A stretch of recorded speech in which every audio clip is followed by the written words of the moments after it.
श्री नमः। गुरुवे गौरचंद्राय राधिकाय तदालये कृष्णाय कृष्णभक्ताय तद्भक्तये नमो नमः।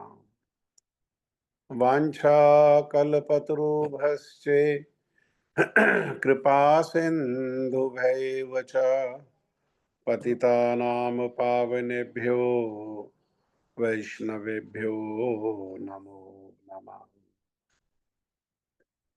नम महावदन्याय कृष्णप्रेमप्रदायते कृष्णाय कृष्णचैतन्य नामिने गौरतिशे नमः। हे कृष्ण करुणा सिंधु दीनबंधु जगतपते गोपेश गोपिका कांत श्री राधा कांत नमस्तुते।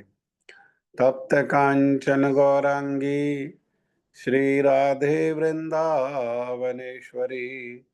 वृषभानुसुते देवी प्रणमामि हरिप्रिया। भक्त्या विहीनयपराधलक्षे क्षिप्तश्च कामादि तरङ्गमध्ये कृपामयि त्वां शरणं प्रपन्ना वृन्दे नमस्ते चरणारविन्दम् वृन्दे नमस्ते चरणारविन्दम् वृन्दे नमस्ते चरणारविन्दम्। श्रीकृष्ण चैतन्य प्रभु नित्यानंद श्री अद्वैत गदाधर श्रीवासादि गौर भक्त वृंद। हरे कृष्ण कृष्ण कृष्ण हरे हरे हरे राम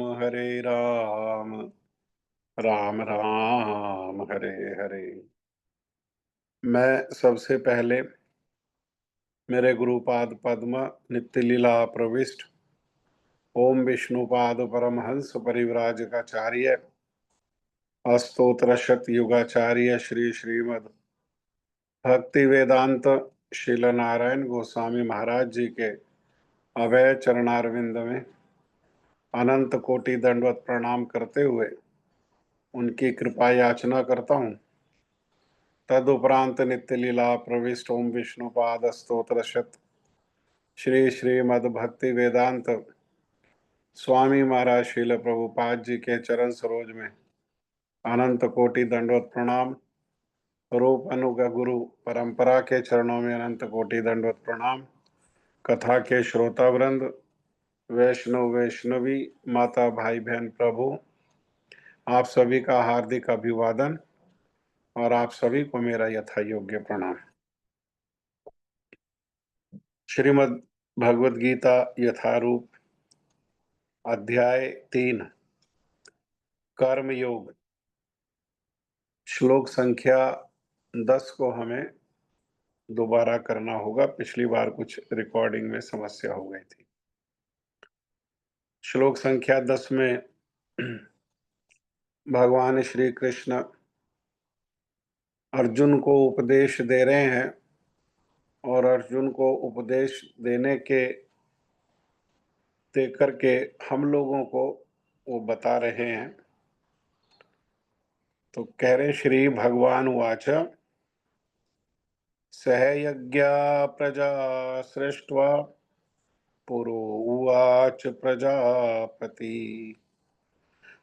अनेन प्रविशध्वम एष वा अस्तु इष्टकामधुक् सहयज्ञा प्रजा सृष्ट्वा पुरो उवाच प्रजापति अनेन प्रसविष्यध्वम एष वास्तु इष्टकामधुक्। बोलिए, आप लोग बोलिए।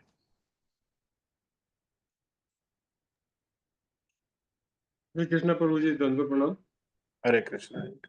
स यज्ञ प्रजा श्रेष्ठा प्रोवाच प्रजापति अनेन प्रसवेश्यद्यम् एष वो अस्तु इष्ट कामधुक्।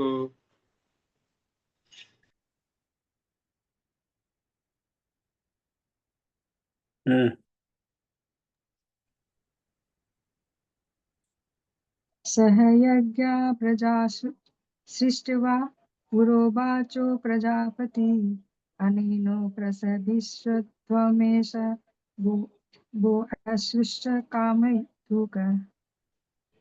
वो अस्तु इष्ट काम दुख। वो इष्ट कामधुक्।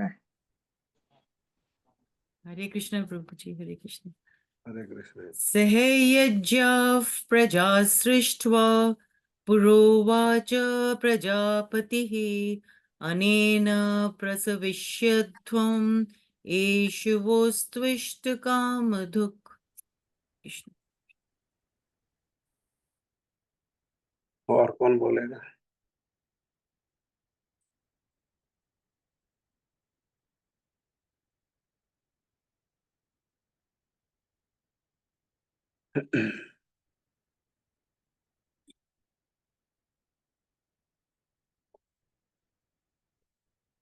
भगवान श्री कृष्ण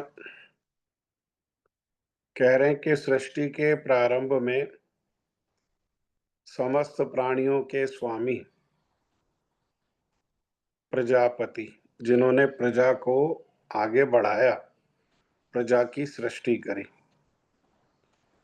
ने विष्णु के लिए यज्ञ सहित मनुष्यों और देवताओं की संततियों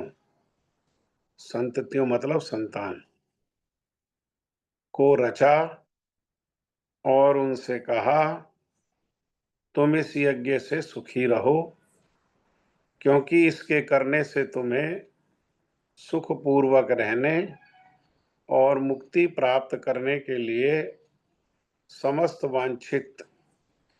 वांछित का अर्थ है जिनकी इच्छा होती है, जो कामना है, समस्त वांछित वस्तुएं प्राप्त हो सकेंगी। तो यहाँ जो प्रजापति कहा, तो यहाँ प्रजापति भगवान कह रहे हैं ब्रह्मा जी को, क्योंकि भगवान की इच्छा को जान करके और भगवान की प्रीति प्रसन्नता के उद्देश्य से ब्रह्मा जी ने सृष्टि की। ब्रह्मा जी के रूप में भगवान ही अपने गुण अवतार के रूप में हैं। भगवान के अनेकों अवतार हैं, उन अवतारों में एक प्रकार के अवतार हैं गुण अवतार। गुण का अर्थ है कि जो माया के गुण हैं उनमें रजोगुण, सतोगुण और तमोगुण, हाँ, ये माया के गुण हैं। परंतु इसमें जो भगवान विष्णु है वो माया के अधीन नहीं है, वो माया के परे है, हाँ? तो ब्रह्मा जी के रूप में वही भगवान जो है वो रजोगुण को लेकर के वो सृष्टि का कार्य करते हैं। विष्णु के रूप में वही सतोगुण को लेकर के जो सृष्टि हुई है उसका पालन और रक्षा करने का कार्य करते हैं। और वही भगवान जो है तमोगुण को लेकर के शिव जी के रूप में वो विनाश का कार्य करते हैं। भगवान को छोड़ करके बाकी जो भी है वो सब वो भगवान की माया के अधीन ही है, हाँ। सब माया से कोई स्वतंत्र नहीं है। भगवान जिसकी स्वयं रक्षा कर ले माया से, वो ही केवल माया से रक्षित हैं, अन्यथा सभी माया के अधीन है। जैसा भगवान ने कहा श्रीमद् भगवद गीता में कि कौन रक्षा के अधिकारी हैं, किनकी माया से रक्षा हो जाती है, तो उन्होंने कहा देवी ऐशा गुणमयी मम माया दुरत्यया। ये जो माया देवी है ये मेरी शक्ति है, भगवान कह रहे हैं, और मेरी शक्ति होने के कारण अत्यंत शक्तिशाली है और अत्यंत विशाल है। कितनी विशाल है कि इसको पार करना संसार की योग्यता को लेकर के संभव नहीं है। इसीलिए शब्द व्यवहार कर रहे हैं दुरत्य। लेकिन किनके लिए सब संभव है? तो कह रहे हैं माम एव ये प्रपद्यते, जो मेरी ही शरण में आ जाते हैं, माया मेताम तरंतीते, वो माया से उतर जाते हैं, माया के पार चले जाते हैं, अर्थात वे माया के अधीन नहीं रह जाते, माया के गुण उनके ऊपर प्रभावहीन हो जाते हैं। माया से परे भगवान की शरण में रहेंगे तो ये जो त्रिगुणमयी माया है इसका अधिकार नहीं है जहां भगवान है, और जो भगवान की शरण में नहीं है वे स्वयं ही इस माया के अधीन हो जाते हैं, माया के गुणों के अधीन होकर ही वे कार्य करते हैं। तो ये ब्रह्मा, विष्णु, महेश, दुर्गा, ये सब भगवान के अधीन है। इसीलिए शील भक्ति विनोद ठाकुर जो है वो कीर्तन में यही बात को कह रहे हैं, तब इच्छा मत ब्रह्मा करेन सृजन, तब इच्छा मत विष्णु करेन पालन, और तब इच्छा मत शिव करेन संहार, तब इच्छा मत दुर्गा सजे कारागार। हाँ? अर्थात आपकी इच्छा को जान करके और आपकी प्रीति प्रसन्नता के उद्देश्य से ब्रह्मा जी तो ये सारी सृष्टि करते हैं, विष्णु उसको पालन करते हैं, शिव जी उसको संहार करते हैं, और जो आपके विधान को पालन नहीं करते उनको दंड देने के लिए, जो आपके विधान का पालन नहीं करते वे सारे अपराधी हैं, और उन अपराधियों को दंड देने के लिए माया दुर्गा क्या करती है, वो कारागार का सृजन करती है, वो कारागार बना देती है। यहां जहां हम रह रहे हैं, कल भी हम लोग चर्चा कर रहे थे, ये सभ्य लोगों के रहने का स्थान नहीं है। ये सारा क्या है? ये सारा का सारा दुर्गा का दुर्ग, माया का कारागार है। और यहाँ कौन आते हैं? यहाँ अपराधी आते हैं और अपराधियों को दंड दिया जाता है। जैसे कारागार में बंधक होते हैं, और बंधकों को जिन्होंने उस देश का, उस राज्य के कानून को तोड़ा होता है उनको कारागार में डाल देते हैं, और कारागार में फिर उनको दंड दिया जाता है। परंतु कारागार में दोनों ही प्रकार के लोग रहते हैं। एक तो जो बंधक हैं, जो कारागार में बंद हैं, वो लोग भी रहते हैं, और कारागार की देखभाल करने के उद्देश्य से जो लोग उस प्रकार से कारागार में बंधे हुए नहीं हैं, जो स्वतंत्र हैं, वो भी आना जाना करते हैं। ऐसे ही इस संसार में हमारे जैसे जो जीव हैं वो नित्य बद्ध हैं, लेकिन हम लोगों को इस अवस्था से, जो बद्ध अवस्था है, नित्य बद्ध अवस्था है, इस नित्य बद्ध अवस्था से निकाल करके और भगवान के चरणों में ले जाने के लिए जो हमारे गुरुदेव जैसे गुरुवर्ग, जैसे गुरु परंपरा के जैसे जो नित्य मुक्त हैं, वो भी हमारे बीच में आते हैं। लेकिन हम लोग जो साधारण लोग हैं, वो माया के अधीन होते हैं और वे माया के नियमों के द्वारा बंधे हुए होते हैं। लेकिन जो इस प्रकार से भगवान जिनको भेजते हैं भक्तों को, वे लोग हमारे बीच में आते तो हैं और हमारे साथ ही रहते हैं।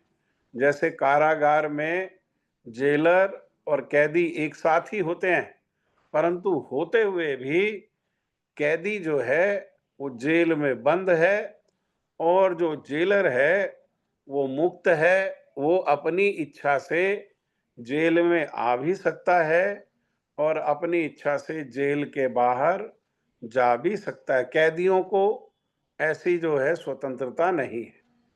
ऐसे ही हमारे जैसे जो बद्ध जीव हैं, वो कैसे हैं?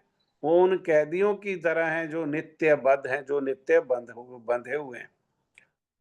और वो लोग कैसे हैं? वो जेलर के जैसे हैं। वो नित्य मुक्त हैं, अपनी स्वतंत्र इच्छा से हमारे बीच किस लिए आ जाते हैं? तो भगवान और भगवान के भक्त जो है वो एक ही कारण से आते हैं और वो कारण है हम। जीवेर कारण आसिया प्रपंचे। इस प्रपंच के जगत में उनको आने की आवश्यकता नहीं है। इस माया के जगत में अपने उद्देश्य से आने की आवश्यकता नहीं है, लेकिन हमारे दुख से उनको जो है उनका हृदय द्रवित होने के कारण वो हम पर कृपा करने के उद्देश्य से, अर्थात हमें यहाँ जेल से निकाल करके भगवान के चरणों में समर्पित करने के उद्देश्य से क्या करते हैं? वो हमारे बीच में आ जाते हैं। तो ब्रह्मा जी जो है इस प्रकार से उन्होंने सृष्टि करी, इसीलिए उनको कहा जा रहा है प्रजापति। लेकिन ब्रह्मा जी की सृष्टि किसने करी? विष्णु की सृष्टि किसने करी? शिव की सृष्टि किसने करी? वो करी भगवान ने। इसीलिए भगवान को मूल पति कहा गया। मूल मतलब जो सबके पति हैं। पति का अर्थ होता है, एक अर्थ है स्वामी, और जो थोड़ा गूढ़ अर्थ है वो है पा जमाती। पा मने पालन करने वाले, रक्षा करने वाले, और ती मने त्राण, उद्धार करने वाले। वो पति। तो मूल पति कौन है?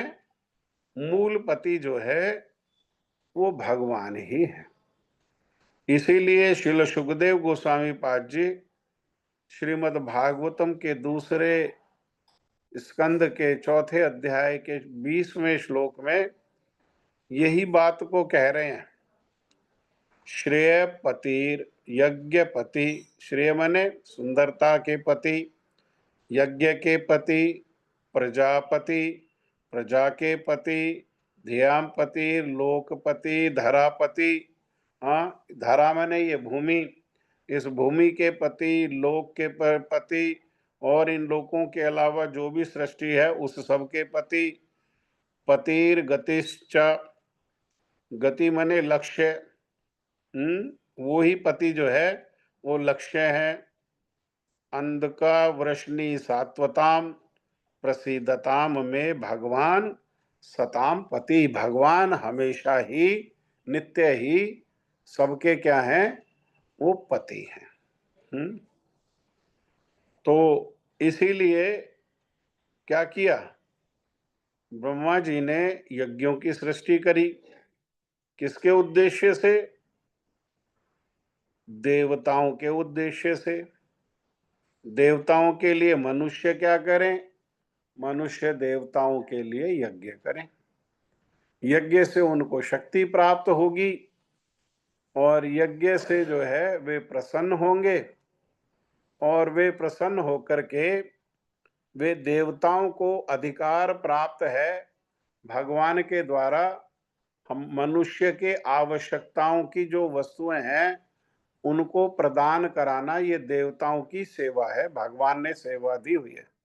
क्योंकि ये जो देवता हैं ये भगवान के अलग अलग अंग में स्थित हैं, और ये भगवान के अंग में अलग अलग स्थित होकर के क्या करते हैं, जो इस प्रकार से सृष्टि होती है उसमें मनुष्यों को जो भी आवश्यकता है, पानी की आवश्यकता है, अन्न की आवश्यकता है, हवा की आवश्यकता है, खनिज की आवश्यकता है, फल फूल अन्न आदि, हाँ, ये सब की जो आवश्यकता है, जितनी भी आवश्यकताएं हैं, ये सारी आवश्यकताओं की पूर्ति कौन करते हैं? ये सारी आवश्यकताओं की पूर्ति देवता करते हैं। तो इस तरह मनुष्य देवताओं का पालन करते हैं यज्ञ के द्वारा, और देवता बदले में क्या करते हैं? देवता बदले में प्रसन्न होकर के मनुष्य का पालन करते हैं। उनके पालन की जो आवश्यकताओं की वस्तुएं हैं उनको वे देवता प्रदान करते हैं। परंतु मूल में स्वामी कौन है? मूल में स्वामी है भगवान। ये सब सारे देवी देवता भगवान के अधीन है। भगवान के आदेश पर, भगवान के द्वारा बनाया गया जो विधान है उसमें ये सेवा करते हैं। तो देवता मनुष्यों से श्रेष्ठ हैं, लेकिन भगवान सबसे श्रेष्ठ हैं। तो जो भी यज्ञ किए जाते हैं उन यज्ञों के मूल भोक्ता कौन है? उन यज्ञों के मूल भोक्ता भगवान स्वयं है। हाँ? भगवद गीता में ही भगवान ने कहा, भोक्ता राम यज्ञ तपसाम सर्वलोक महेश्वरम सुहृद सर्वभूतानाम ज्ञात्वा माम शांति रक्षति। हाँ, सारे यज्ञों का भोक्ता कौन है? भगवान कह रहे सारे यज्ञों का भोक्ता मैं हूं। देवताओं के लिए भी जो यज्ञ किए जाते हैं वो उनके भी मूल भोक्ता कौन है? भगवान। अर्थात देवताओं को जो भी कुछ प्राप्त होता है वे क्या करते हैं? उसको भगवान की सेवा में लगाते हैं, और भगवान की प्रसन्नता होने पर ही भगवान के द्वारा प्रदान किए गई शक्ति से वो मनुष्यों को ये सारी जो वस्तुएं उनके मनुष्यों की आवश्यकता की वस्तुएं हैं ये सारी वस्तुएं उपलब्ध कराते हैं। अर्थात देवताओं का अपनी जो जेब है वो खाली है, उनके पास जो भी कुछ है वो किससे मिलता है उनको? वो उनको भगवान की कृपा से ही प्राप्त होता है। देवता स्वतंत्र नहीं है, देवता जो है वो भगवान के अधीन है। और यहाँ यज्ञ की बात कही गई, तो यज्ञ जो है जैसा यहाँ पर बता रहे भगवान के अनेक प्रकार के यज्ञ हैं। उन यज्ञों को करने से संसार की देवता लोग क्या दे सकते हैं? ना मुक्ति दे सकते हैं, ना भक्ति दे सकते हैं। तो नहीं दे सकते। वो क्या दे सकते हैं? सांसारिक जो कामनाएं हैं उन कामनाओं की वो पूर्ति कर सकते हैं। जैसे गिरिराज जी की कथा में हम लोग सुनते हैं कि नंद बाबा स्वयं कह रहे हैं कि हम लोग जो है ये सारा जो भोग बन रहा है, पकवान बन रहा है, इसको लेकर के क्या करेंगे? इसको लेकर के हम इंद्र की पूजा करेंगे, इंद्र की प्रसन्नता के लिए यज्ञ करेंगे और उसको भोग प्रदान करेंगे। उससे इंद्र प्रसन्न हो जाएंगे, और इंद्र प्रसन्न होकर क्या करेंगे? हमारी जितनी आवश्यकता है, अर्थात ना आवश्यकता से कम ना आवश्यकता से अधिक, वो क्या करेंगे? वो वर्षा करेंगे। और वर्षा करने से होने से क्या होगा? वर्षा होने से ये शाकाहारी जो लोग हैं उनके लिए ये सारी वस्तुएं, फल है, सब्जी है, अन्न है, ये सब प्राप्त होगा। पीने के लिए पानी जो है पानी प्राप्त होगा। जो साथ में पशु हैं, गाय भैंस आदि हैं, जो पशु और भी शरीरों में हैं, उन सबको भी जल प्राप्त होगा, अन्न प्राप्त होगा। और ये अन्न को शाकाहारी जो जीव खाएंगे और जो मांसाहारी हैं वो शाकाहारी जीवों को खा करके जीवित रहेंगे। अर्थात मूलतः किस पर जीवित रहेंगे? वो वनस्पति पर ही जीवित रहेंगे।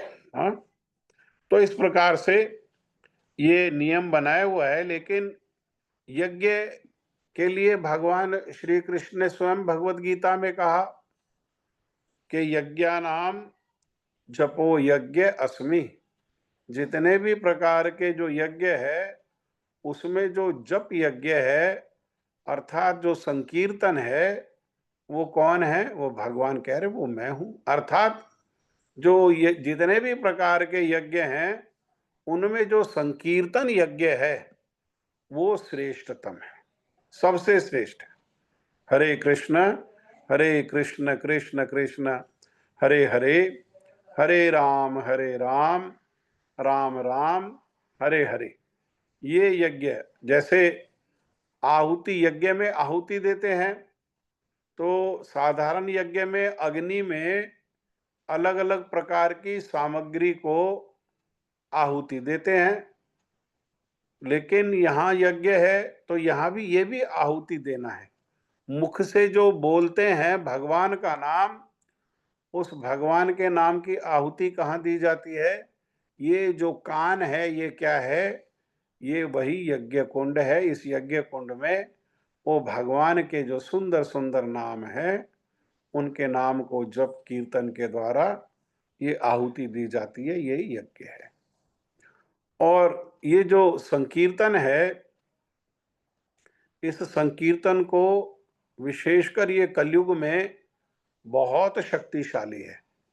हाँ, कलयुग में तो सारी की सारी शक्तियां भगवान की उनके नाम में ही हैं। और नाम जो है वो भगवान से भी अधिक शक्तिशाली है।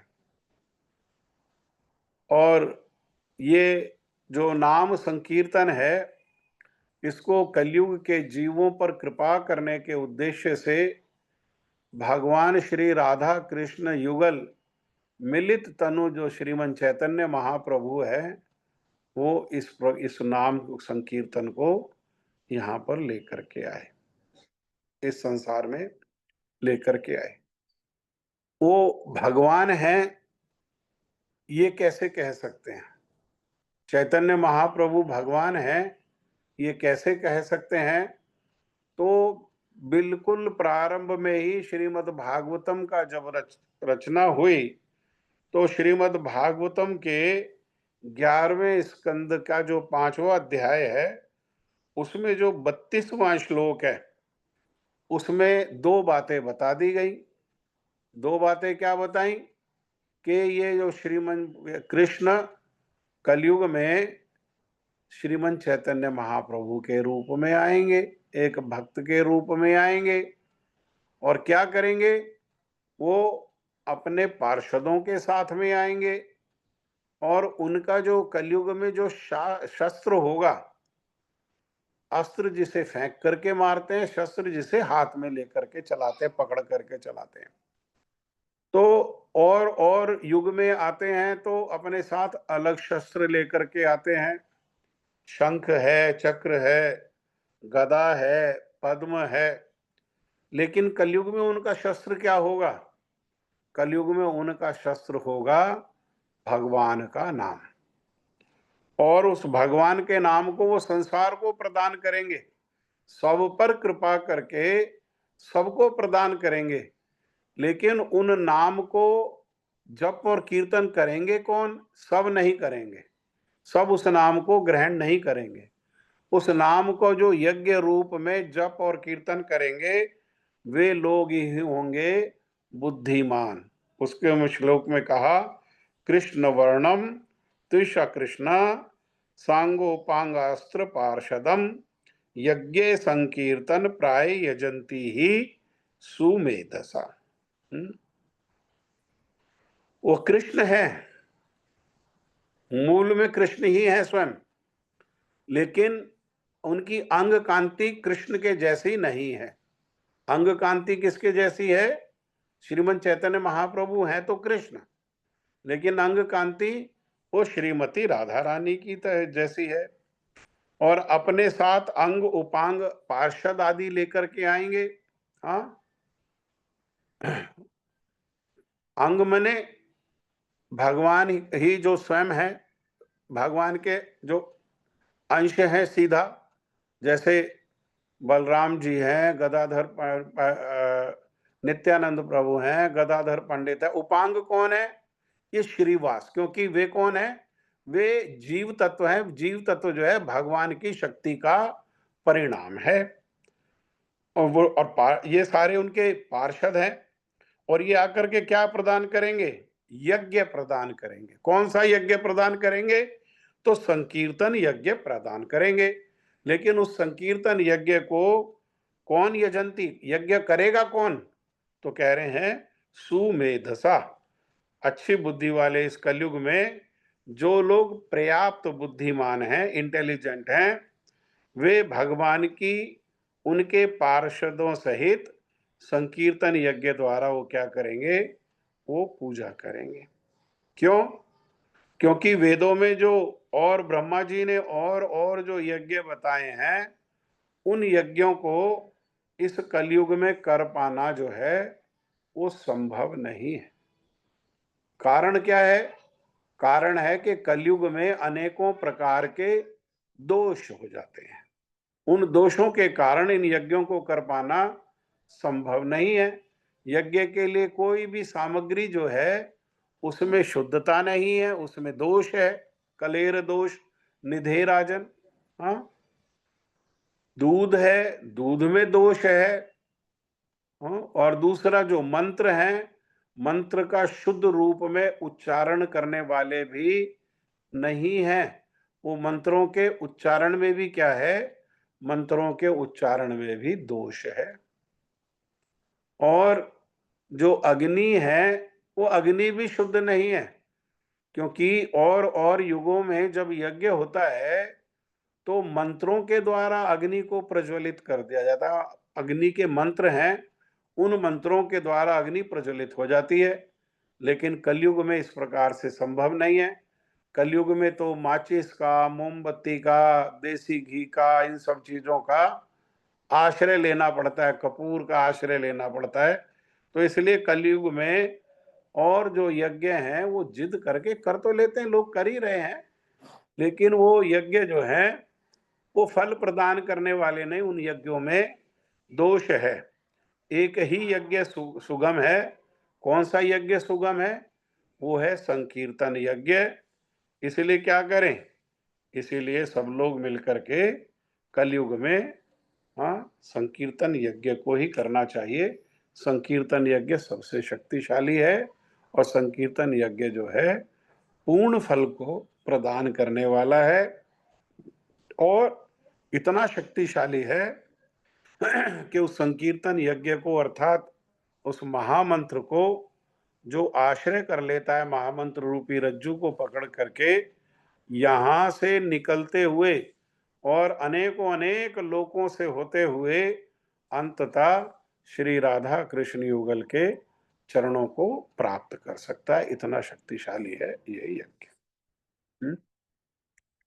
तो भगवान जो है इस श्लोक में यही सारी बातों को बता रहे हैं। आप लोग अब जिनकी बारी है वो जप करो।